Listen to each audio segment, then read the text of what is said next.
mga ka-super kasari! What's up? Merry Christmas!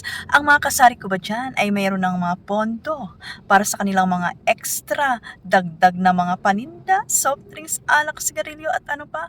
Well, dahil ang madam negosyante ay walay pa. Kaya ako ngayon ay nandito sa, ayan o, dito sa Pure Gold sa tabi ni Video para mangutang ng kwarta. Papautangin kaya ako ni BDO? Sana naman. Well, sana lang talaga, no? So, nandito nga ako kasi papasok ako dun sa BDO na yun. Dahil nga, itatanong ko kung paano mag-withdraw ng million. Char! Itatanong ko nga kasi, di ba, for the kaskas tayo ngayon, di ba? More on kaskas si madam, di ba? Kaskas here, kaskas there. Yung ating credit card talaga naman kaskas pa more. So, sa credit card ko, meron ako dun cash advance. Meron akong cash advance na pwede kong withdrawin. So, naisip ko siya, pwede kong gamitin pang dagdag paninda ngayong ano. Kasi hindi ko alam withdrawin. Kasi ayoko nga siyang withdrawin. Kasi nga, ang alam ko, mataas ang interest nun, tsaka, ang bilis dumoble ang interest nung pag hindi nabayaran. So, itatanong ko dyan sa video kung paano i-withdraw yun. Kasi wala naman akong bonus, walang 13-month pay, walang bibigay ng sustento. So, wala tayong pandagdag paninda, pandagdag pondo. Ngayon December, kailangan natin mag-extra ng alak, extra ng sigarilyo, extra ng mga soft drinks, panghanda. Wala syempre, yung normal na mga paninda lang natin, yung nandun sa ating tindahan, kinakaskas pa natin yun. So, baka lang may withdraw natin. Subukan ko lang magtanong kung paano. Diba? Nakakaloka yun. So, next year, ang gagawin natin, wala tayong gagawin kundi ko magbayad ng ating pinag-uutang. So, ang lakas ng loob ko mangutang sa credit card lang naman, no? Kasi, sabi naman nila wala daw nakukulong sa credit card. Nakakaloka yun. Pero syempre, ayaw naman natin yun.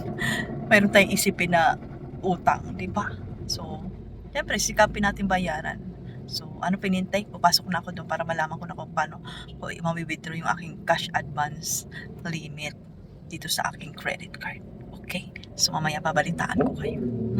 Ayun na nga, guys. Ang saya naman ni Madam. Kasi nga, nakausap ko yung manager doon.